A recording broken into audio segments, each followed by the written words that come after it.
had changed. In hunting and gathering societies, women provided most of the community's food. In Mesopotamia, food production depended on heavy physical labor of plowing, harvesting, and digging irrigation channels. These were usually jobs performed by men. Marrying and rearing children became the primary occupation of women. Wow, what a time to be alive. Women could own property, maintain control of their dowry, and even engage in trade. Some worked in textile and breweries. The standing of women seems to have declined further in the second millennium. The laws favored the rights of husbands. Men could take a second wife if the first wife gave him no children. Fixed marriages were also a way in which a woman's family could practically sell their daughter for money. We can see the role of women in Egypt through paintings from male artists. The paintings were mostly conveyed of women with yellow flesh-toned skin, which infers that they spent most of their time inside. Women could own property and marriages were never official, which meant either party could dissolve the relationship.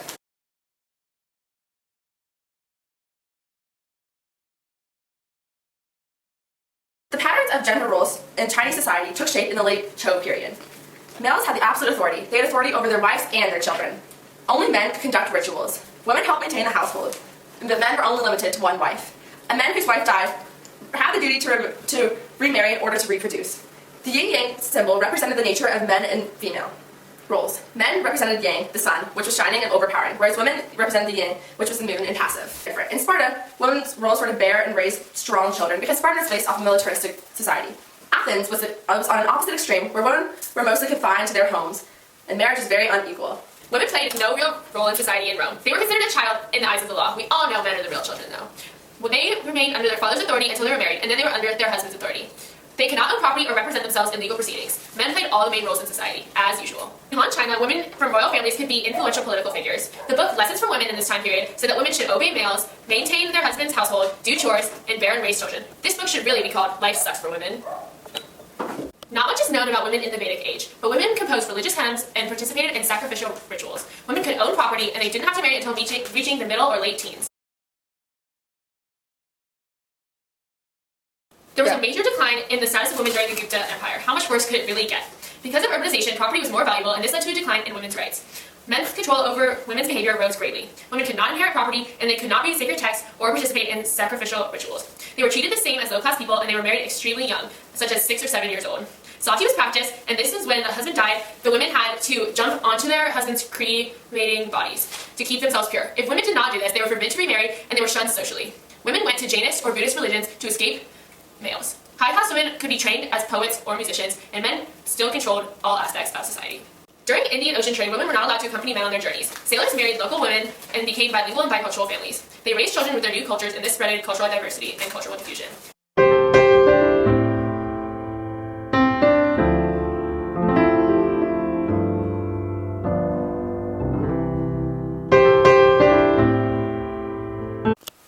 In the early stages of Islam, women were made religious equals, but not social equals. As for women's rights, Islam was way ahead of Christianity or even Judaism. Daughters were guaranteed inheritance equal to half that of a son's. How sad is it that half of a son's inheritance is seen as an accomplishment? Anyway, women could divorce their husbands and even practice birth control. Meanwhile, in feudal Europe, noblewomen had obligations as heiresses and marriage candidates. In a direct quote from the textbook, noblemen guarded women in their families as closely as their other valuables. Could that have said women are possessions any more obviously? But at least women could own land, and sometimes even govern manor affairs while their husbands were gone. Back in the Eastern Hemisphere, Tang China valued the birth of boys, not girls. Boys were seen as superior to girls. Oh, time for the open letter. An open letter to the creator of foot binding. Dear Emperor of the Tang Dynasty, there's a lot of terrible people in history, but you, sir, are one of the worst. Why? Because foot binding. Why subject women to this horror? Why 3 inches? Are tiny feet really so attractive that you want all women to have feet the size of your... Anyways, time for the Americas. The Maya were a patriarchal society, but Maya women of ruling lineages were allowed important religious and political roles. They could even hold jobs. Women were healers and shamans. On to the Mongols. Marriages were arranged in childhood.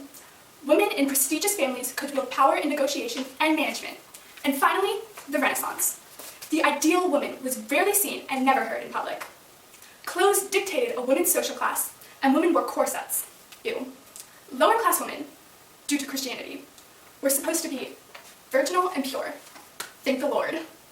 While exploration was occurring across the world, Europe was facilitating a philosophical and cultural movement called the Enlightenment. However, since most women were not admitted in most schools, because who needs school when you're not expected to succeed in life anyway, women did not play a large part in the Enlightenment.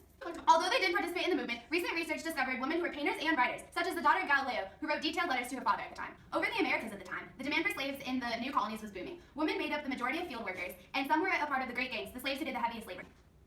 More women than men did, however, receive manumissions, or freedom from slavery. This is one of those few times in world history where being a female actually benefited you. Anyway, over in the Eastern Hemisphere, in the Safavid and Ottoman empires, women did not play a large role in society. Women's quarters were even called forbidden areas and separate from public rooms. Even though women were often concealed, the fact that under Islamic law, women could retain property after marriage and they could testify in court suggests that women led better lives in Muslim cultures than in European cultures. Score one for you, Team Islam. On to you, Lily. October 5th of 1789, thousands of women marched to Versailles and forced their way to the National Assembly. They shouted, "We want bread!" Later in the revolution, women activists provided leadership that helped propel the revolution toward widened suffrage in more democratic ways. Women had the right to bear arms during this period, so they participated in the revolution. After the French Revolution ended, many countries set towards a new goal, industrialization. The Industrial Revolution brought change for women. Women stopped working inside the house and began to get outside jobs in factories.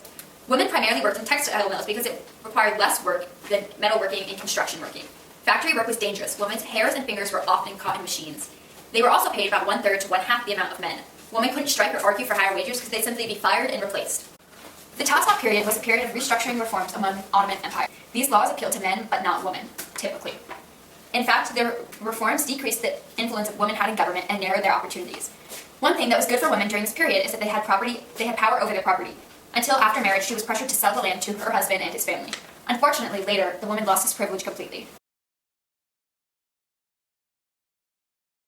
The Victorian age brought many strict rules for men and women. Men and women of the middle class were thought to be in separate spheres. Women were supposed to be the homemakers who took care of the children while the men worked. Men worked as breadwinners, businessmen, and politicians. Successful businessmen were often found relaxing in men's club. I wonder how much work they were getting done there. Although keeping the house clean and entertaining was important to the middle-class woman, their main job was to raise the children.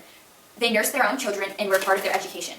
Prior to getting married, middle-class women could work in stores and offices, but professional careers were closed to women. During this time period, women began to notice male domination.